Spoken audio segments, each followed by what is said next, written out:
హరే కృష్ణ అండి, welcome to my channel. ఇవాల్టి వీడియోలో మనం గోపాలకృష్ణ మఠంలో ఉన్నటువంటి ఆలయాల దర్శనానికి అయితే వచ్చేసాము.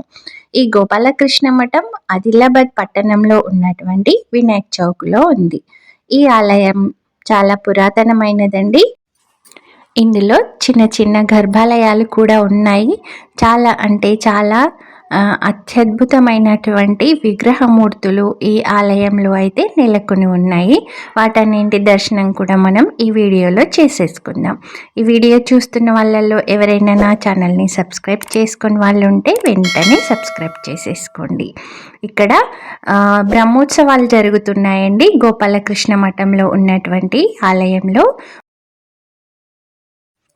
ముందుగా అయితే ఇక్కడ సంతోషి అమ్మవారు నెలకొని ఉంటారండి. ఆ అమ్మవారి దర్శనం చేసుకొని మనం ఇంకా లోపలికి వెళ్దాం.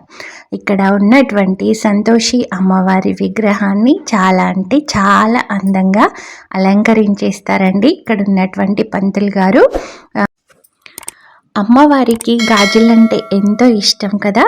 ఇక్కడ ఉన్నటువంటి పంతులు గారు గాజుల మాలతో అమ్మవారిని చాలా అంటే చాలా అందంగా అలంకరించారండి. ఎరుపు వర్ణంలో ఉన్నటువంటి చీరలో అమ్మవారు మనకు ఎంతో సుందరంగా దర్శనమిస్తున్నారు. సంతోషి మాత దర్శనం చేసుకున్నాక కొంచెం ఒక్క ఫ్లోర్ కనుక మనం పైనకి ఎక్కితే ఇక్కడ దుర్గా అమ్మవారి చిన్న గర్భాలయం ఉంటుందండి. ముందుగా అయితే శ్రీచక్రాన్ని ఏర్పాటు చేసి ఉంచుతారు. అక్కడ మనం వెళ్ళేసి పసుపు కుంకుమ సమర్పించుకోవచ్చండి. అయితే ఈ గర్భాలయంలో ఉన్నటువంటి అమ్మవారికి 8 చేతులు ఉంటాయండి. చాలా అంటే చాలా స్పెషల్ విగ్రహము. ఇక్కడ 2 దుర్గా అమ్మవార్ల మూర్తులను ఉంచుతారు. మనం కుంకుమార్చనలు లేదంటే ఏదైనా మనం ముడుపులు లేదంటే ఏదైనా బియ్యం పోసుకోవటం అట్లాంటివన్నీ ఇక్కడ చేసుకోవచ్చండి. ఆ తర్వాత మనం ఇప్పుడు మెయిన్ గోపాలకృష్ణ ఆలయంలోకి ఇంకా అడుగు పెట్టేశాము. ఇవాళ ఇక్కడ భగవద్గీత పారాయణం జరుగుతుందండి. ఎందుకంటారా, గీతా జయంతి కదా. నేను గీతా జయంతికి గోపాలకృష్ణ మఠంలో ఉన్నటువంటి ఆలయ దర్శనానికి వచ్చాను.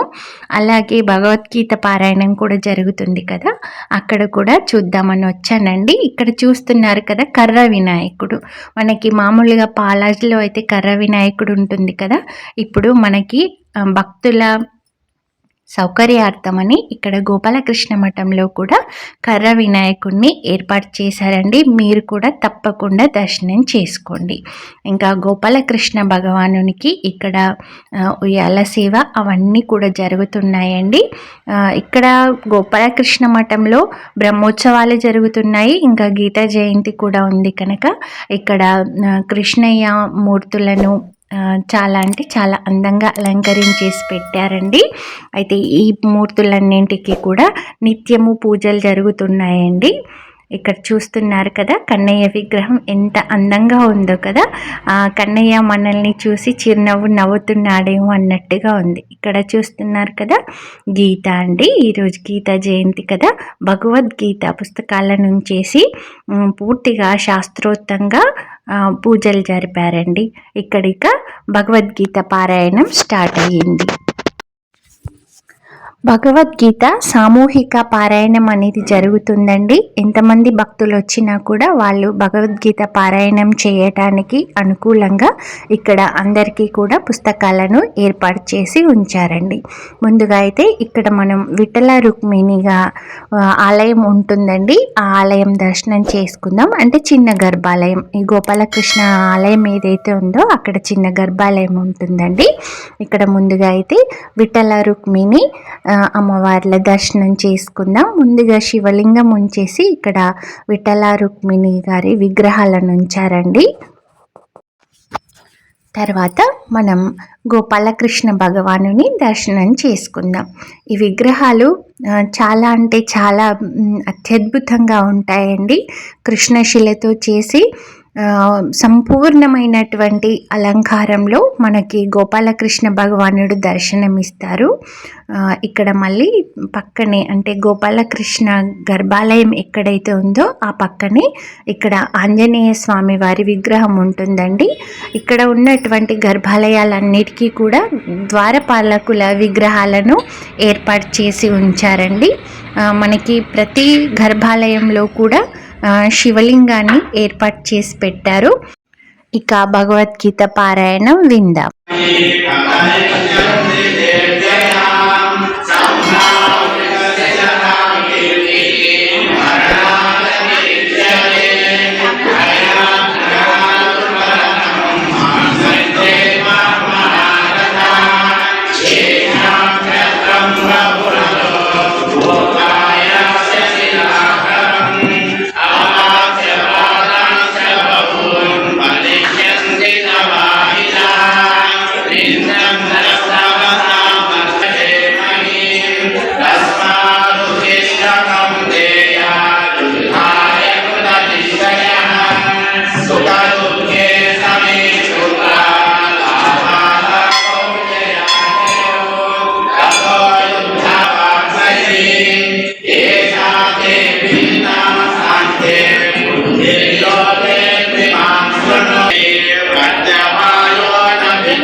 చూస్తున్నారు కదా, భగవద్గీత పారాయణం ఇప్పుడిప్పుడే స్టార్ట్ అయ్యిందండి. కొంతమంది భక్తులైతే విచ్చేశారు, ఇంకా చాలామంది వచ్చే వాళ్ళు ఉన్నారండి. ఇక్కడ భక్తుల సౌకర్యార్థం కింద కూర్చున్న వాళ్ళు కింద కూర్చోవచ్చండి. కొద్దిగా ఇబ్బంది పడే వాళ్ళకి ఇక్కడ చైర్స్ కూడా అరేంజ్ చేసి పెట్టారు. చాలామంది అయితే పెద్దవాళ్ళు వచ్చారండి. ఇప్పుడు ఇక మనం కొద్దిగా అంటే గర్భాలయం ఏదైతే ఉందో దానికి బయటికి వచ్చినట్టయితే ఇక్కడ చూస్తున్నారు కదా, ఈ చెట్టు చాలా పురాతనమైనదండి.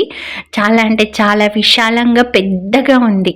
ఈ చెట్టు నుంచి వచ్చినటువంటి ఊడలు ఏవైతే ఉన్నాయో అవి భూమిని తాకేసి భూమి లోపలికి వెళ్ళి అవి కూడా వేర్లను ఏర్పరచుకొని ఇది కూడా ఒక పెద్ద వృక్షంలాగా తయారయ్యిందండి. ఈ చెట్టు చూడడానికి చాలా అంటే చాలా బాగుంది. మనకి ఎగ్జాక్ట్గా తెలీదు అంటే ఎన్ని సంవత్సరాల క్రితం పురాతనమైనదని, కాకపోతే చాలా పురాతనమైనటువంటి చెట్టే అండి. మనం ఇంకా ఇటు కొంచెం ముందుకు వచ్చినట్లయితే ఇక్కడ ఇట్లాంటివన్నీ ఈ చిన్న చిన్న టెంపుల్స్ లాగా ఏర్పాటు చేసి పెట్టారండి. చాలా అంటే చాలా ప్రశాంతమైనటువంటి వాతావరణంలో ఉంటుందండి ఈ గోపాలకృష్ణ మఠం అనేది. ఇక్కడ నిత్య పూజలు అందుకునేటటువంటి అన్ని దేవతామూర్తులు ఉంటాయండి.